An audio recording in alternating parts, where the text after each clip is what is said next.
On line loan app کے خلاف F آئی اے نے گھیرا تنگ کرتے ہوئے تحقیقات کا باقاعدہ طور پر آغاز کر دیا ہے۔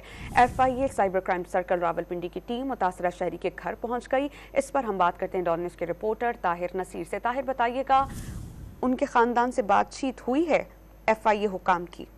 ہم کوشش کرتے ہیں طاہر نصیر سے رابطہ بحال کریں اور اس سے متعلق مزید ان سے جانیں۔ آن لائن لون ایپ کے خلاف ایف آئی اے نے گھیرا تنگ کرتے ہوئے تحقیقات کا آغاز کر دیا ہے۔ F I A cyber crime circle Rawalpindi کی ٹیم متاثرہ شہری کے گھر پہنچ گئی ہے۔ واضح رہے کہ گزشتہ روز ایک شخص نے خودکشی کر لی تھی۔ اس نے 12,000 روپے کا لون لیا تھا اور وہ بڑھتے بڑھتے سود کی مد میں لاکھوں روپے ہو گیا تھا، جس کے بعد شخص نے خودکشی کر لی تھی، جس کے بعد جو ہے ایف آئی اے کا اندراج کیا گیا تھا اور متاثرہ خاندان نے اپیل کی تھی کہ ان تمام ایپس کے خلاف کارروائی عمل میں لائی جائے۔ ہم بات کرتے ہیں ڈان نیوز کے رپورٹر طاہر شرانی سے۔ طاہر، بتائیے گا آن لائن لون ایپ کے خلاف تحقیقات کے حوالے سے کیا اطلاعات ہیں اور جو متاثرہ شہری ہے ان کے گھر والے کیا موقف اپنائے ہوئے ہیں اس ہلاکت سے متعلق؟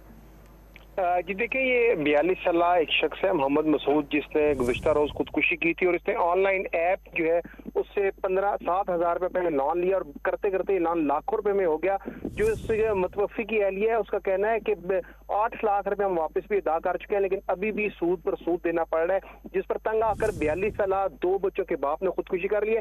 F I A cyber crime circle نے اس ایپس کے متعلق معلومات بھی حاصل کر لی، متوفی کا موبائل فون بھی قبضے میں لے لیا، اس کو فرانزک بھی کروایا جائے گا۔ اور ایف آئی اے حکام کا یہ کہنا ہے کہ جو لوگ بھی اس پہ ملوث ہیں، جو ان کو کال کر کے تنگ کرتے تھے، تھریٹ کرتے تھے، ان کے خلاف بھی مقدمہ درج کیا جائے گا اور ابھی انکوائری شروع کر دی گئی ہے۔ جی طاہر نصیر، بہت شکریہ آپ کا۔